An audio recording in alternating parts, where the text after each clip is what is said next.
When I stood in Downing Street as Prime Minister for the first time this summer, I set out my mission to build a country that works for everyone. Today, I want to talk a little more about what that means and lay out my vision for a truly meritocratic Britain that puts the interests of ordinary working class people first. We're facing a moment of great change as a nation.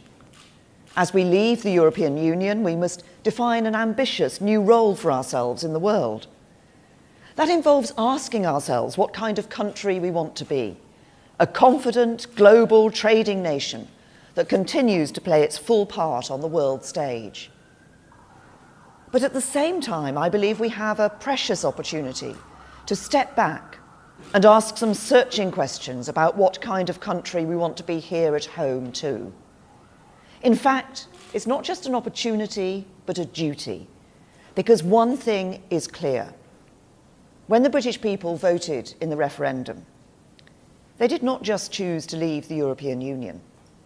They were also expressing a far more profound sense of frustration about aspects of life in Britain and the way in which politics and politicians have failed to respond to their concerns.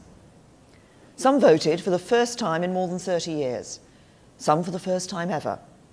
And they were inspired to do so because they saw a chance to reject the politics of business as usual and to demand real, profound change. Fed up with being ignored or told that their priorities were somehow invalid, based on ignorance and misunderstanding, or even on occasion they were simply wrong to voice the concerns that they did, they took their opportunity to send a very clear message. They will not be ignored anymore. They want to take back control of the things that matter in their lives. They want a government that listens, understands, and is on their side. They want change, and this government is going to deliver it. Everything we do will be driven not by the interests of the privileged few, not by those with the loudest voices, the special interests, the greatest wealth, or the access to influence. This government's priorities are those of ordinary working class people, people for whom life sometimes can be a struggle, but who get on with things without complaint. They get on with their jobs, sometimes 2 or even 3 of them, because they have families to feed and support, bills to pay, and because to work for a fair reward is the right thing to do. They get on with their lives quietly, going about their business, going out to work, raising families, helping neighbours, making their communities what they are. They don't ask for much, but they want to know that the people that make the big decisions are on their side, working for them. They want to believe that everyone plays by the same rules and things are fair. And above all, they want to believe that if they uphold their end of the deal, they do the right thing, they work hard, they pay their taxes, then tomorrow will be better than today, and their children will have a fair chance in life, the chance to go as far as their talents will take them. These are not outrageous demands or ridiculous desires, but for too many of these people today, life does not seem fair.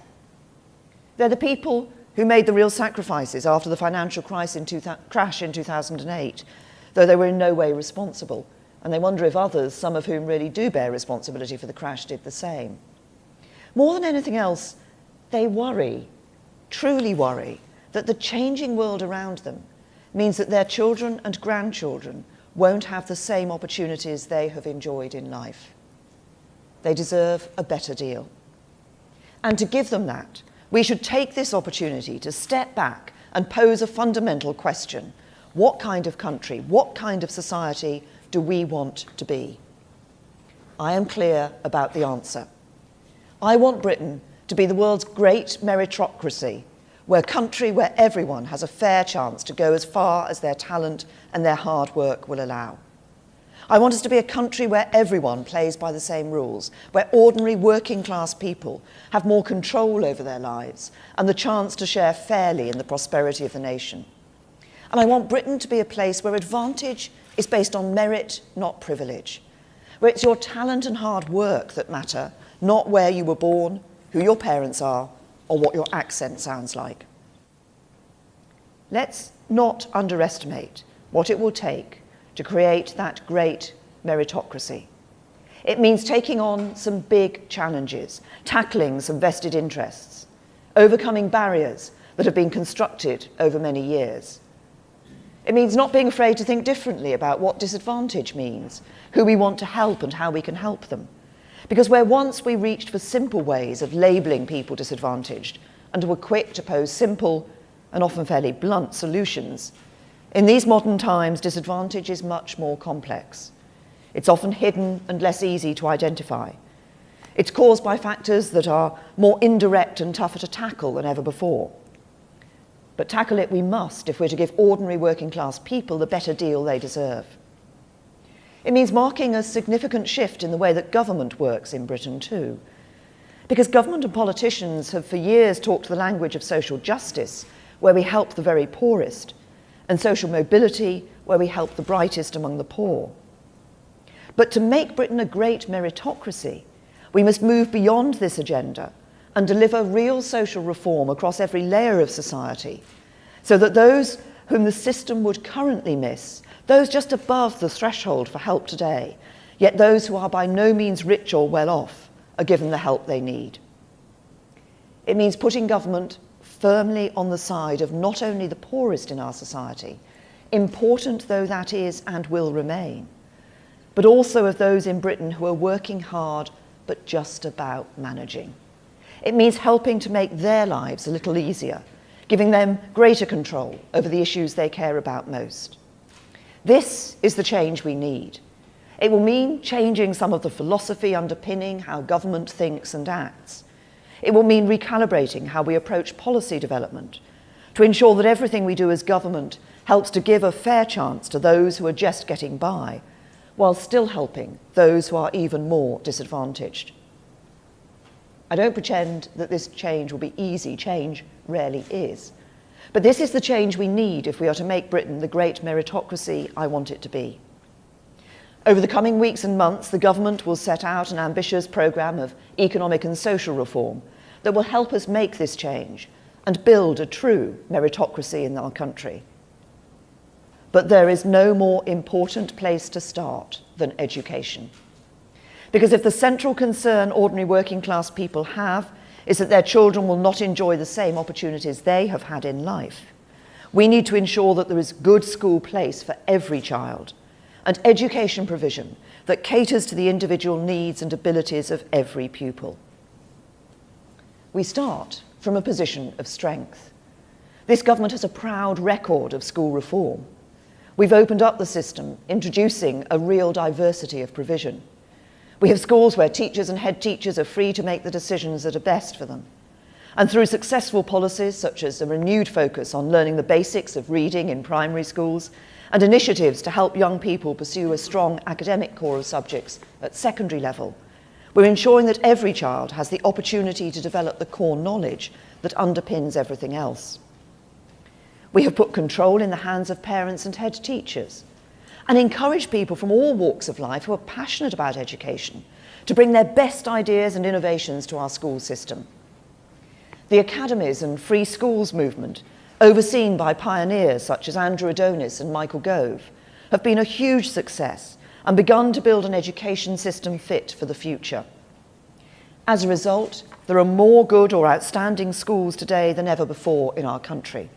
And there are now more than 1.4 million more pupils in schools rated good or outstanding than in 2010. Our curriculum reforms mean that the proportion of pupils taking core academic subjects at GCSE is up by almost 4/5. We are driving up school standards to match the best international comparisons, with a record number of pupils securing a place at one of our world-class universities this summer. We can be proud of these achievements, but there is still a long way to go. Because for too many children, a good school remains out of reach. There are still 1.25 million attending primary and secondary schools in England, which are rated by Ofsted as requiring improvement or inadequate. If schools across the North and Midlands had the same average standards as those in the South, nearly 200,000 more children would be attending good schools. Let's be honest about what these statistics mean. They mean that for far too many children in Britain, the chance they have in life is determined by where they live or how much money their parents have.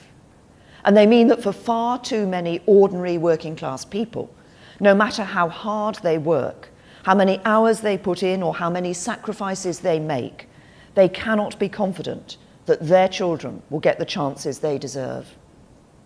For when you're working 2 jobs and struggling to make ends meet, it's no good being told that you can choose a better school for your children if you move to a different area or pay to go private. Those aren't choices that you can make, and they are not choices that you should have to make. So we need to go further, building on and extending our reforms so that we can truly say that there will be a good school place for every child and one that caters to their individual needs. But as we do it, we also need to change our philosophy and approach, because at the moment the school system works if you're well off and can buy your way into the school you want, and it provides extra help and support if you're from a disadvantaged family. If you're eligible for free school meals and your parents earn less than £16,000 a year, then there is extra help on offer. That is good and right. And as long as I'm Prime Minister, the pupil premium for the poorest children will remain. But the free school meals measure only captures a relatively small number of pupils whose parents are on income-related benefits. If we're going to make the change we need and build a great meritocracy in Britain, we need to broaden our perspective and do more for the hidden disadvantaged children whose parents are on modest incomes, who do not qualify for such benefits, but who are nevertheless still only just getting by. If you're earning £19,000, £20,000, £21,000 a year, you're not rich, you're not well off, and you should know you have our support too. At the moment, there is no way to differentiate between the school experience of children from those families and those from the wealthiest 10%.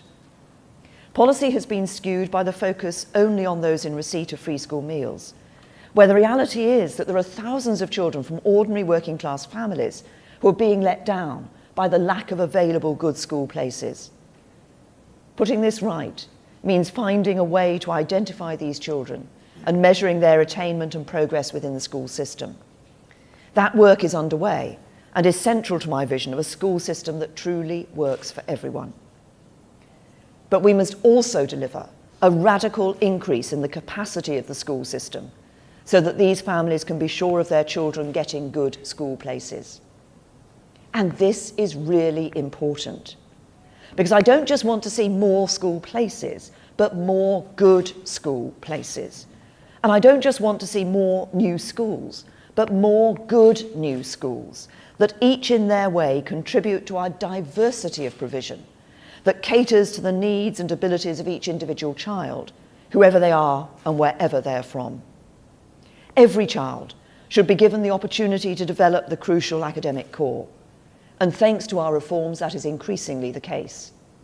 But people understand that every child is different too, with different talents, different interests, different dreams. To help them realise their potential and achieve those dreams, we need a school system with the capacity and capability to respond to what they need. So as we radically expand the number of good school places available to all families, not just those who can afford to buy an expensive house, pay for an expensive private school, or fund the extra tuition their child needs to succeed, I want to encourage more people, schools and institutions with something to offer to come forward and help. In the last 6 years, we've seen individuals and communities put staggering amounts of time and effort into setting up good new schools. Some of the best state schools, charities, universities, private schools and businesses have stepped forward to get involved. And increasingly, the best state schools are sponsoring the least good. This has been a revolution in our school system. But with 1.25 million children still attending schools that are struggling, we need to do much more to increase the capacity of the system so every child can get the education they deserve. So let's now build on the success of school reform. Let's encourage others to play their part, and let's remove the barriers they face so we can do more. Let's sweep away those barriers and encourage more people to join us in the task of delivering a good school place for every child. Let's build a truly dynamic school system where schools and institutions learn from one another, support one another and help one another. Let's offer a diverse range of good schools that ensure the individual talents and abilities of every child are catered for. That is my ambition. And there are 4 specific proposals I want to talk about today that I believe will help. Firstly, I want to build on the success we've already experienced when some of our great universities have stepped in to help by sponsoring or supporting a local school. Universities have a huge amount to offer England's schools. They've been part of the fabric of our education system since the 13th century and have had a profound impact on our schools over generations. Recently, we've seen the University of Cambridge establish the University of Cambridge Primary School, and the University of Birmingham open an impressive new free school for secondary school pupils and sixth formers. The new specialist sixth form King's College London Mathematics School is already performing impressively, and the University of Brighton is involved in sponsoring more than a dozen different primary and secondary schools. These are the kinds of innovation I want to encourage. This kind of active engagement in building the capacity of our school system is, in my view, far more effective than spending huge sums on bursaries and other financial support that tackle the symptoms but not the cause. The right for a university to charge the higher level of tuition fee has always been dependent on their ability to fulfil specified access requirements. And this year, in fulfilling these requirements, they're expected to spend over £400 million on bursaries and other forms of financial support for students. Yet the evidence is clear. It is the attainment of pupils at school that is the overriding factor in predicting access to university. I'm not saying there's no place for bursaries, but overall, I do think the balance has tilted too far. We need to go to the root of the problem, which is that there are not enough students from disadvantaged backgrounds and from ordinary families fulfilling their potential with the grades to get into the best universities. So I want our universities to do more to help us to improve the quality of schools so that more students of all backgrounds have the grades, the subjects, and the confidence to apply to top universities and to be successful in their exams in the first place. So the government will reform university fair access requirements and say that universities should actively strengthen state school attainment by sponsoring a state school or setting up a new free school. And over time, we will extend this to the sponsorship of or establishment of more than one school, so that in the future we see our universities sponsoring thriving school chains in every town and city in the country. Second, I want to remove the obstacles that stop more good faith schools from opening. Britain has a long history of faith schools delivering outstanding education. They already account for around 1/3 of all mainstream schools in England. They're popular with parents and significantly more likely than other schools to be rated by Ofsted as good or outstanding. I believe we should confidently promote them and the role they play in a diverse school system. Yet for Catholic schools in particular, there are barriers in their way. When a faith-designated free school is oversubscribed, it must limit the number of pupils it selects on the basis of faith to 50%. The intention is to improve the diversity of the school's intake, but in practice it has little impact on many Jewish, Muslim, Sikh and Hindu schools because they tend not to appeal to parents of other faiths. So despite the best intentions, the rule is failing in its objective to promote integration. But it does prevent new Catholic schools opening because the Catholic Church believes it contravenes its own rules for a Catholic bishop not to prioritise the admission of Catholic pupils. This is especially frustrating because existing Catholic schools are more ethnically diverse than other faith schools, more likely to be located in deprived communities, more likely to be rated good or outstanding by Ofsted, and there is growing demand for them. So we will remove this 50% rule to allow the growth in capacity that Catholic schools can offer. Instead, we will consult on a new set of much more effective requirements to ensure that faith schools are properly inclusive and make sure their pupils mix with children of other faiths and backgrounds. Of course, there must be strict and properly enforced rules to ensure that every new faith school operates in a way that supports British values. And we should explore new ways of using the school system to promote greater integration within our society generally. We will encourage the grouping together of monoracial and monoreligious schools within wider multiracial and multi-religious trusts. This will make it easier for children from different backgrounds in more divided communities to mix between schools while respecting religious differences. We will explore ways in which schools can enter into twinning arrangements with other schools not of their faith, through sharing lessons or joint extracurricular activities to bring young people from different schools together. And we will consult on the idea of placing an independent member or director who is of a different faith or no faith at all on the governing body of new faith schools. We will also explore new requirements for new faith schools to prove that parents of other faiths would be happy to send their children to the school through a proper process of consultation. But fundamentally, I believe it is wrong to deny families the opportunity to send their children to a school that reflects their religious values, if that's what they choose. And it's right to encourage faith communities, especially those with a proven record of success like the Catholics, to play their full part in building the capacity of our schools. Third, I want to encourage some of our biggest independent schools to bring their knowledge, expertise and resources to bear to help improve the quality and capacity of schools for those who cannot afford to pay. This is entirely in keeping with the ethos that lies at the heart of many of these institutions. Most of the major public schools started out as the route by which poor boys could reach the professions. The nature of their intake may have changed today. Indeed, these schools have become more and more divorced from normal life. Between 2010 and 2015, their fees rose 4 times faster than average earnings growth, while the percentage of their pupils who come from overseas has gone up by 33% since 2008. But I know that their commitment to giving something back to the wider community remains. These are great schools with a lot to offer, and I certainly don't believe you solve the divide between the rich and the rest by abolishing or demolishing them. You do it by extending their reach and asking them to do more as a condition of their privileged position to help all children. Through their charitable status, private schools collectively reduce their tax bills by millions every year. And I want to consult on how we can amend Charity Commission guidance for independent schools to enact a tougher test on the amount of public benefit required to maintain charitable status. It's important to state that this will be proportionate to the size and scale of the school in question. Not every school is an Eton or a Harrow.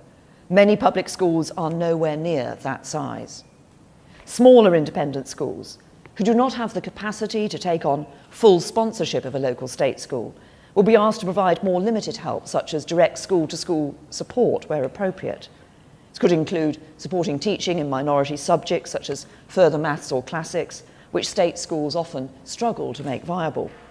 It could include ensuring that senior leaders become directors of multi-academy trusts, providing greater access to their facilities, and providing sixth form scholarships to a proportion of pupils in Year 11 at each local school. But for those with the capacity and ability and capability, we will ask them to go further and actually sponsor or set up a new government-funded school in the state sector and take responsibility for running it and ensuring its success. Alternatively, we will ask them to fund a number of places at their own school themselves for those from modest backgrounds who cannot afford to pay the fees. We know this can work. For example, Westminster School is the key partner in sponsoring Harris Westminster Sixth Form, where students at the free school share the facilities and teaching expertise of Westminster School. In my own constituency, Eton College sponsors Holyport College, offering Holyport pupils access to its sports facilities and the chance to join its educational activities. And before it became a state-funded academy, Belvedere School in Liverpool worked with the Sutton Trust to create an open access scheme where places were awarded purely on the basis of academic merit, and parents were then asked to pay on a sliding scale of fees, fairly tailored according to their means. I want all independent schools with the appropriate capacity and capability to take these kinds of steps. I want them to play a major role in creating more good school places for children from ordinary working families, because this government is about a Britain that works for everyone, not just a privileged few. There is one final area where we have placed obstacles in the way of good new schools, obstacles that I believe we need to take away. The debate over selective schools has raged for years, but the only places it has got us to is a place where selection exists if you're wealthy, if you can afford to go private, but doesn't exist if you're not. We're effectively saying to poorer and some of the most disadvantaged children in our country that they can't have the kind of education their richer counterparts can enjoy. What is just about that? Where is the meritocracy in a system that advantages the privileged few over the many? How can a meritocratic Britain let this situation stand? Politicians, many of whom benefited from the very kind of education they now seek to deny to others, have for years put their own dogma and ideology before the interests and concerns of ordinary people. For we know that grammar schools are hugely popular with parents. We know they are good for the pupils that attend them. Indeed, the attainment gap between rich and poor pupils is reduced to almost zero for children in selective schools, and we know that they want to expand. They provide a stretching education for the most academically able, regardless of their background, and they deliver outstanding results. In fact, 99% of existing selective schools are rated good or outstanding. 80% are outstanding, compared with just 20% of state schools overall. So we help no one, not least those who can't afford to move house or pay for a private education, by saying to parents who want a selective education for their child that we won't let them have it. There is nothing meritocratic about standing in the way of giving our most academically gifted children the specialist and tailored support that can enable them to fulfill their potential. In a true meritocracy, we should not be apologetic about stretching the most academically able to the very highest standards of excellence. We already have selection to help achieve this in specialist disciplines like music and sport, giving exceptionally talented young people access to the facilities and training that can help them become world class. I think we should have more of this, but we should also take the same approach to support the most academically gifted too. Frankly, it is completely illogical to make it illegal to open good new schools. So I want to relax the restrictions that stop selective schools from expanding, that deny parents the right to have a new selective school opened where they want one, and that stop existing non-selective schools to become selective in the right circumstances and where there is demand. In return, we will ensure that these schools contribute meaningfully to raising outcomes for all pupils in every part of the system. In practice, this could mean taking a proportion of pupils from lower income households, so that selective education is not reserved for those with the means to move into a catchment area or pay for tuition to pass the test. They could, as a condition of opening a new selective school, be asked to establish a good new non-selective school. Others may be asked to establish a primary feeder school in an area with a high density of lower income households to widen access. They might even partner with an existing non-selective school within a multi-academy trust, or sponsor a currently underperforming non-selective academy. But the principle is clear. Selective schools have a part to play in helping to expand the capacity of our school system, and they have the ability to cater to the individual needs of every child. So the government will make up to £50 million a year available to support the expansion of good or outstanding existing grammars. Now, I know this will be the source of much debate in the consultation over the coming months. So I want to address very directly some of the key arguments made by those who oppose the expansion of grammar schools. First, there are those who fear that this could lead to the return of a binary system, as we had in the past with secondary moderns. But this fear is unfounded. There will be no return to secondary moderns. As I've set out today, far from a binary system, we're supporting the most diverse school system we have ever had in our country. From free schools sponsored by universities and independent schools to faith schools and selective schools, the diversity of high-quality school provision means we will be able to cater properly for the different needs of all pupils and give parents real control of the kind of school they want for their children. We do not want to see whole new parts of the country where the choice of schools is binary, so we will use the approvals process to prevent that from happening. Second, there are those who argue that selective schools tend to recruit children from more affluent backgrounds.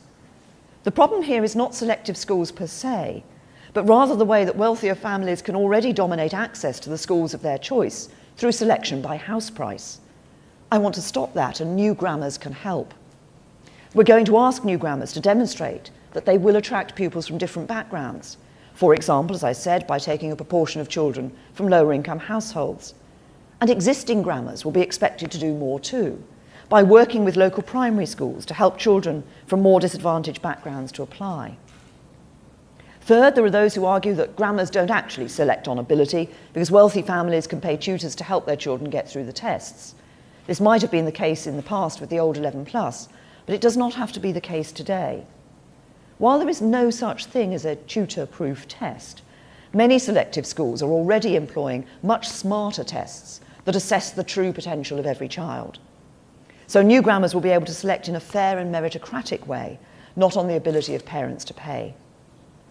Fourth, there are those who worry about the cliff edge of selection at 11. Some fear it's too early, some fear it's too late. The truth is that it doesn't have to be a cliff edge at all. This is back in the old mindset of the grammar schools of the past.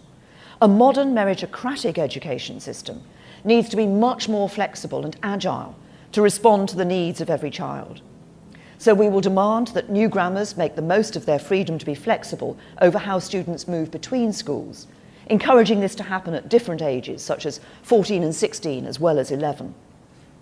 This means that children who are at a non-selective school sponsored by a grammar might join the grammar for specific subjects or specialisms where they themselves are outstanding.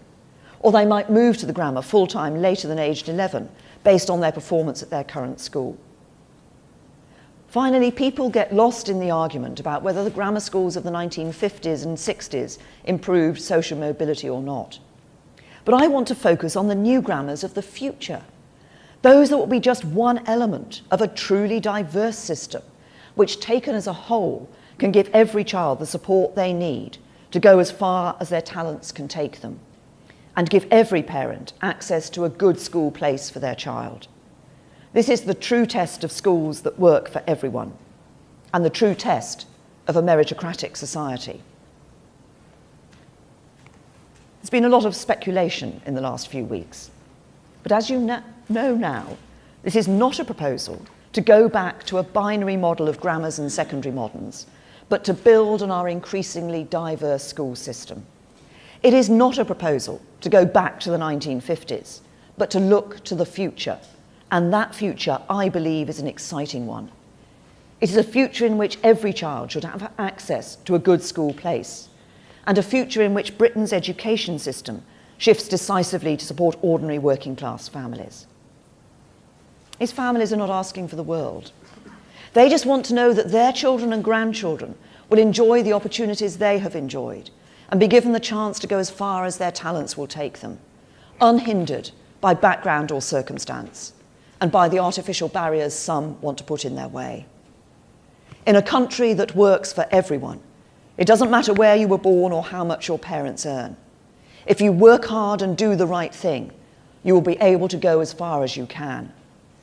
I want this country to be a great meritocracy.